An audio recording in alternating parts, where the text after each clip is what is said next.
నమస్తే. మీరు వింటున్నారు ప్రేమ అన్మోల్ హోతా హై వాణి. నేను మీ హోస్ట్ వాణి.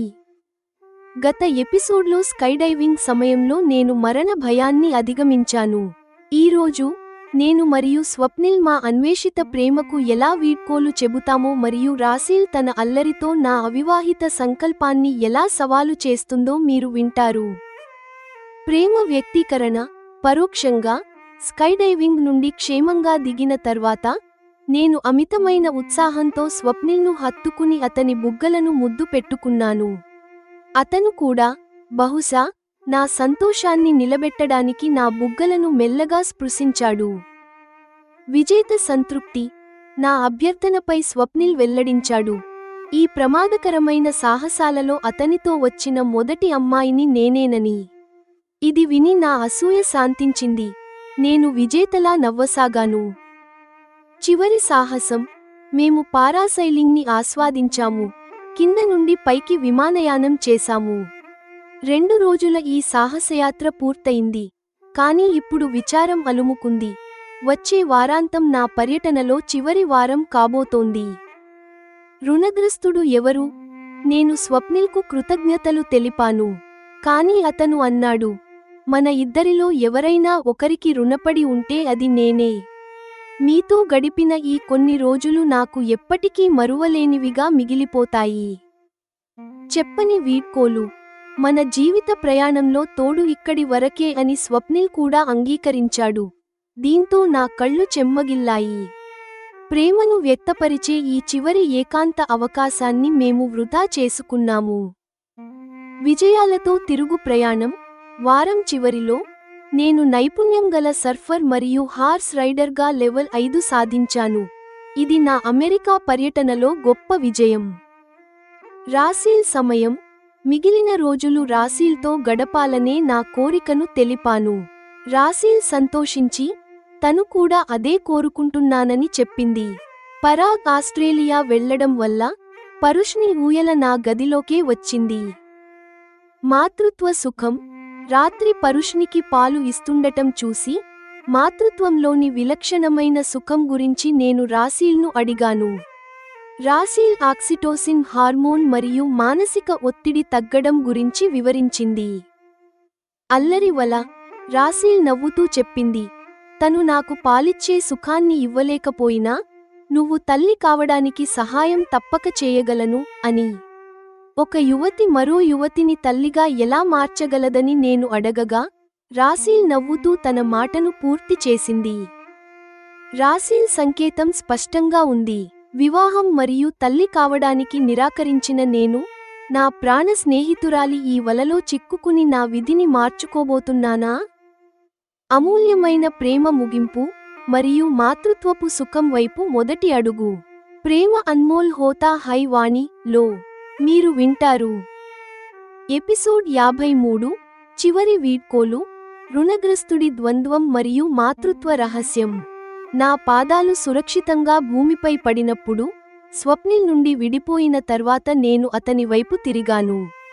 తీవ్రమైన ఉత్సాహం మరియు ఆనందంతో స్వప్నిల్ మెడలో చేతులు వేసి అతని బుగ్గలను ముద్దు పెట్టుకున్నాను. నాకు లభిస్తున్న ఆనందం తగ్గకూడదనే భావంతో బహుశా స్వప్నిల్ కూడా నా 2 బుగ్గలను తన పెదవులతో సున్నితంగా తాకాడు. నేను ఆనందంతో ఉప్పొంగిపోయి నృత్యం చేసే శైలిలో గోళాకారంగా తిరగసాగాను.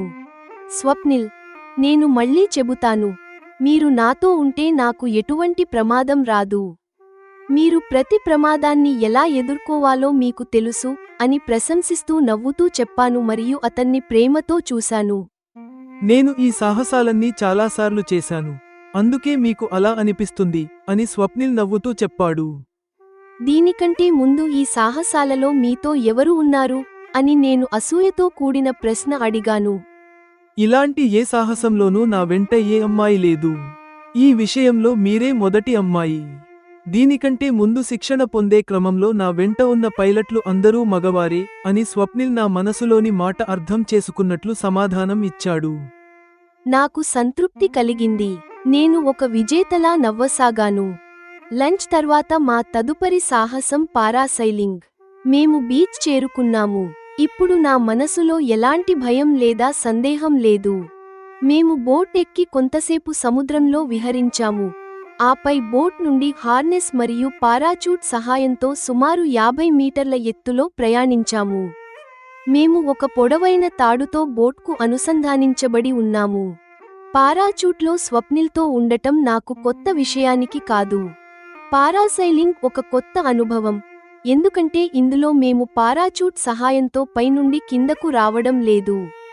మేము బోట్ నుండి, అంటే కింద నుండి పైకి ఎగిరాము. ఇలా 2 రోజుల సాహసయాత్ర పూర్తి చేసి, నేను స్వప్నిల్తో తిరిగి వస్తున్నాను. స్వప్నిల్తో నా సాంగత్యం ఇక్కడి వరకే అని ఆలోచించి నేను విచారంగా ఉన్నాను. వచ్చే వారాంతం నా అమెరికా పర్యటనలో చివరి వారాంతం. ఆ తర్వాత 2 రోజులకు నేను తిరిగి వెళ్ళాలి. నా తిరుగు ప్రయాణ టికెట్ ముందే బుక్ చేయబడింది. నేను అంత స్వార్థపరురాలిని కాలేను. ఇక్కడ కేవలం నా వినోదం కోసమే రోజులు గడపలేను. వచ్చే వారాంతం నేను రాసీల్ మరియు పరుష్నితో గడపాలని అనుకుంటున్నాను. నా మనసులో ఇదే ఆలోచన సాగుతోంది. ఏం ఆలోచిస్తున్నావు వాణి? మౌనంగా కూర్చున్నావు అని కార్ డ్రైవ్ చేస్తున్న స్వప్నిల్ అడిగాడు. స్వప్నిల్, మీ రుణం నేను జీవితాంతం తీర్చుకోలేను. మీరు చాలా శ్రద్ధ తీసుకుంటారు. నా సంతోషం కోసం మీరు చాలా సమయం మరియు డబ్బు ఖర్చు చేశారు. నా స్వశక్తితో నేను ఎప్పటికీ అమెరికా రాలేకపోయేదాన్ని. వచ్చినా వినోదం కోసం ఇంత ఖర్చు చేయలేకపోయేదాన్ని. సాహసాలతో పాటు మీరు నాకు సర్ఫింగ్ మరియు గుర్రపు స్వారీ శిక్షణ కూడా ఇప్పించారు. మీకు చాలా కృతజ్ఞతలు. కృతజ్ఞతలు చెప్పడానికి నా దగ్గర మాటలు లేవు అని సమాధానం ఇచ్చాను. స్వప్నిల్ నుండి వచ్చే ఈ ప్రశ్న కోసం నేను ముందే సిద్ధంగా ఉన్నాను. స్వప్నిల్ కొంతసేపు ఆలోచించి ఇలా అన్నాడు. వాణి, మీకోసం ఇంత కూడా చేయలేకపోతే నేను ధనవంతుడనై ఉండటంలో అర్థం లేదు. మీలాంటి గొప్ప అమ్మాయిని కలవడం నా అదృష్టం. మీకోసం ఏదో కొంచెం చేసే అవకాశం నాకు లభించింది. క్లుప్తంగా చెప్పాలంటే, మన ఇద్దరిలో ఎవరైనా ఒకరికి రుణపడి ఉంటే అది నేనే. మీతో గడిపిన ఈ రోజులు నాకు ఎప్పటికీ గుర్తుండిపోతాయి. మన సాంగత్యం ఇక్కడి వరకే అని నేను చెప్పిన మాటను స్వప్నిల్ కూడా అంగీకరించడంతో నాకు చాలా నిరాశ కలిగింది. స్వప్నిల్ నన్ను పెళ్లి చేసుకుంటానని అడిగి ఉంటే నేను సంతోషించేదాన్ని ఏమో. నా కళ్ళు చెమ్మగిల్లాయి. స్వప్నిల్ చూడకుండా నేను కిటికీ బయట చూడసాగాను. కన్నీళ్లు తుడుచుకుని కళ్ళు మూసుకున్నాను. నా సంస్కారం వల్ల మరియు నా హద్దులను స్వప్నిల్ అర్థం చేసుకోవడం వల్ల ఇద్దరం మౌనంగా ఉండటమే మంచిదని భావించాము. ప్రేమను వ్యక్తపరిచే ఈ చివరి ఏకాంత అవకాశాన్ని మేము వృధా చేశాము. మేము ఇంటికి చేరుకున్నాము. చివరికి శుక్రవారం వచ్చేసింది. నా సర్ఫింగ్ మరియు గుర్రపు స్వారీ క్లాసులకి ఇది చివరి రోజు. క్రిస్టినా నాతో అంది, సర్ఫింగ్ నేర్చుకున్నందుకు అభినందనలు. క్రిస్టినా, నేను భారత్ వెళ్లిన తర్వాత కూడా నిన్ను గుర్తుంచుకుంటాను అని వీడ్కోలు చెబుతూ ఆమెను హత్తుకున్నాను. తర్వాత నేను రాంచ్ వెళ్లాను. రాంచ్లో కూడా ఇదే నా చివరి రోజు. గుర్రపు స్వారీలో లెవెల్ 5 చేరుకున్నందుకు అభినందనలు అని లిలీ కూడా నన్ను హత్తుకుని అభినందించింది. భారత్ నుండి వచ్చినప్పుడు నాకు ఇలాంటి సాహస కృత్యాలలో ఎలాంటి నైపుణ్యం లేదు. ఇప్పుడు నేను సర్ఫింగ్ మరియు గుర్రపు స్వారీలో నిష్ణాతురాలినయ్యాను. రాసీల్, భారత్ వెళ్లే రోజు దగ్గర పడింది. మిగిలిన రోజులు మీతో గడపాలని అనుకుంటున్నాను అని డిన్నర్ తర్వాత రాసీల్తో అన్నాను. వాణి, పర్వాలేదు. మీరు ఇక్కడ వినోదంగా గడపాలనే నేను కోరుకున్నాను. రేపటి నుండి పరుష్ని ఊయల నీ గదిలోనే వేయిస్తాను. పరాగ్ కూడా ఆస్ట్రేలియా వెళ్తున్నాడు, కాబట్టి మనం రోజంతా కలిసి ఉండవచ్చు అని రాసీల్ నవ్వుతూ చెప్పింది. తర్వాత మేమిద్దరం హత్తుకుని మా గదులకు వెళ్ళిపోయాము. పరుష్నికి ఇప్పుడు 4 వారాలు. తను 16 గంటల కంటే ఎక్కువ సమయం నిద్రపోతుంది. తను ఆకలిగా ఉన్నప్పుడు రాసీల్ పాలు ఇస్తుంది. రాసీల్ ఇప్పుడు ఆరోగ్యంగా ఉంది. డిన్నర్ తర్వాత మేమిద్దరం నా గదిలోకి వచ్చాము. రాసీల్ పరుష్నికి పాలు ఇస్తుండగా నేను ఆమె ముఖాన్ని గమనిస్తున్నాను. రాసీల్, పాలివ్వడం వల్ల మీకు కలిగే ఆ సుఖం మరే పనిలోనైనా దొరుకుతుందా అని ఉత్సుకతతో అడిగాను. వాణి, ఈ సుఖం విలక్షణమైనది. ఇది అనుభవిస్తేనే తెలుస్తుంది. పాలిచ్చే సమయంలో ఆక్సిటోసిన్ విడుదల అవుతుంది. ఇది ఒత్తిడిని తగ్గిస్తుంది. నువ్వు తల్లివైనప్పుడే ఇది నీకు తెలుస్తుంది అని రాసీల్ చెప్పింది. నేను నీకు పాలిచ్చే సుఖాన్ని ఇవ్వలేకపోయినా నువ్వు తల్లి కావడానికి సహాయం మాత్రం చేయగలను అని అల్లరిగా కన్ను గీటింది రాసీల్. రాసీల్, ఒక యువతి మరో యువతిని తల్లిగా ఎలా మార్చగలదు అని నేను ఆలోచించకుండా అడిగాను. ఆమె వేసిన వలలో నేను చిక్కుకున్నాను. నేను నిన్ను తల్లిని చేస్తానని అనలేదు, సహాయం చేస్తానని అన్నాను. నువ్వు కోరుకుంటే అది నేను ఖచ్చితంగా చేయగలను అని రాసీల్ నవ్వుతూనే ఉంది. ఆమె ఏ ఉద్దేశంతో ఆ మాట అందో ఇప్పుడు నాకు అర్థమైంది. నేను సిగ్గుతో ముఖం తిప్పుకున్నాను. ఎపిసోడ్ 53 సమాప్తం.